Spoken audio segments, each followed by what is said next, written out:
देखो बरसात का सीज़न शुरू हो गया है और ये जोंक इतने सारे हो गए ना। ये जंगल के ज़ॉम्बीज़ हैं, ये सारे खून पीते हैं। तो आप सभी को मेरा प्यारा सा प्रणाम। मेरा नाम है नरेश मनवाल और स्वागत है आपका हमारे यूट्यूब चैनल पहाड़ी हूँ मैं सुनीता मनवाल में। तो आज सुनीता के साथ मैं जंगल आ रखा हूँ, कहाँ पे, पिलोंजी में। तो यहाँ पे हमने घास देखा था, तो वो घास काटने के लिए आ रखे हैं हम यहाँ पे। तो भाई साहब इतने सारे जोंक हो गए ना यहाँ जंगल में, पैर रखना भी मुश्किल हो रहा है।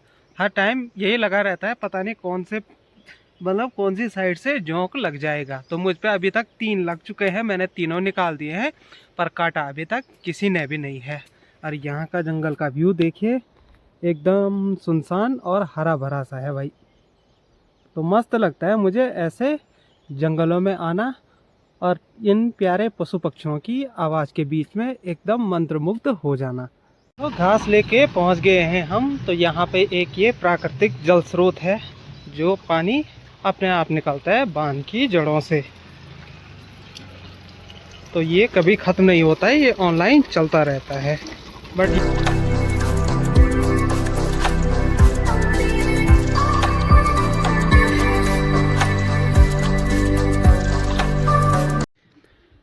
अभी तक थोड़ी देर पहले ऐसा लगा मुझे ना कि थोड़ी देर बाद बारिश गिरेगी, लेकिन ऐसा हुआ नहीं। मौसम बिल्कुल ऐसा हो गया था ना कि अब भी बारिश आएगी और ख़तरनाक वाली आएगी, लेकिन अभी 5-10 मिनट हुए नहीं, मौसम पूरा बदल चुका है। देखिए फिर से एकदम ख़तरनाक वाली धूप खिल चुकी है। तो जब तक ये जून का महीना चल रहा है ना, तो ये जाते जाते अपना रंग तो दिखाएगा ही दिखाएगा, क्योंकि 1-2 दिन की गर्मी तो पड़नी ही पड़नी है, वो भी ख़तरनाक वाली भाई।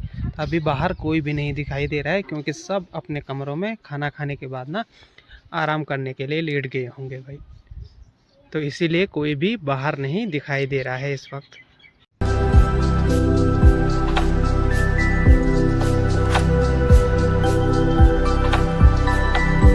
जैसे ही चाय पीने का टाइम होता है ना, ये पता नहीं कहाँ से जान जाते हैं कि अब उन्होंने कुछ खाने की चीज़ ला रखी होगी, तो ये तुरंत आ जाते हैं हमेशा यहाँ पे। तब हम क्या करते हैं, थोड़े से चावल के दाने ना यहाँ पे डाल देते हैं, ताकि इनको खाने के लिए हो जाए। ये घास जा रहा है अभी गौशाला की तरफ, क्योंकि गाय बाहर निकालने का टाइम हो चुका है। तो दिन के टाइम पे धूप पड़ती है ना, तो इसलिए गायों को गौशाला के अंदर बांध के रखना पड़ता है। लेकिन जैसे ही हल्का सा ठंडा होने लगता है ना, तो उसके बाद हम उन्हें गौशाला से बाहर निकाल देते हैं।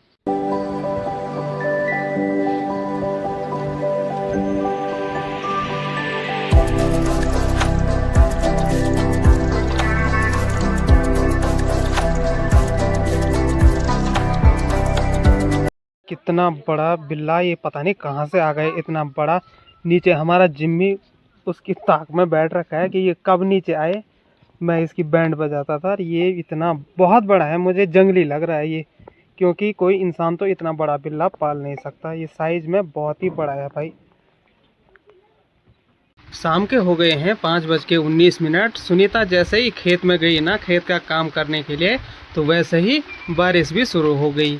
बट ये काम निपटाना भी ज़रूरी है, तो वैसे ही मैं लग रखी है खेतों में।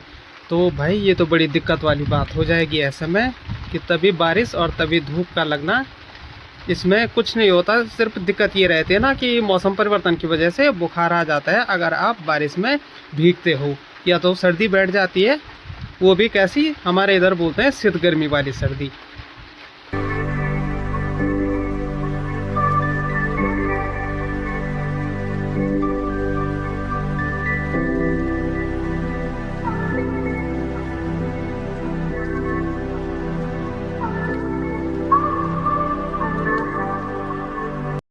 शाम के 6:30 बज चुके हैं और मेरी हो चुकी है मार्केट जाने की तैयारी, क्योंकि डेली का रूटीन है भाई, सब्जी लानी पड़ती है कल सुबह के लिए। वैसे भी कल मंडे है, तो सुनीता का व्रत रहता है, तो आज मैं जल्दी जल्दी काम निपटा के जल्दी ही घर वापस आ जाऊंगा।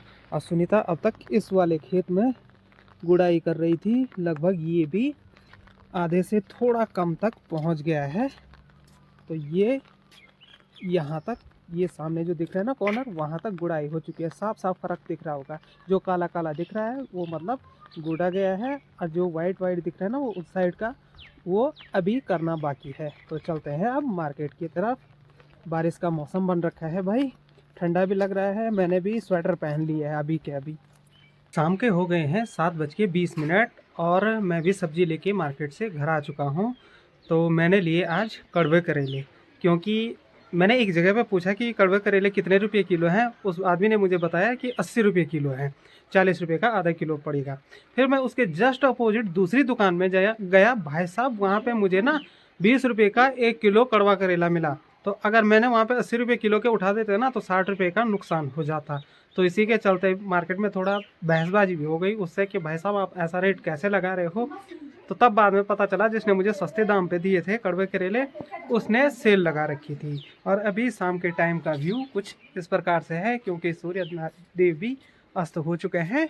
ये पीछे इस वाली पहाड़ी के पीछे, तो पहाड़ों में मैं बता नहीं रहा, अंधेरा जल्दी हो जाता है, पड़ता है। तो मैं आज का ब्लॉग यहीं पे समाप्त कर रहा हूँ। आई होप आपको वीडियो पसंद आई होगी। तो कल मिलते हैं एक नए ब्लॉग के साथ।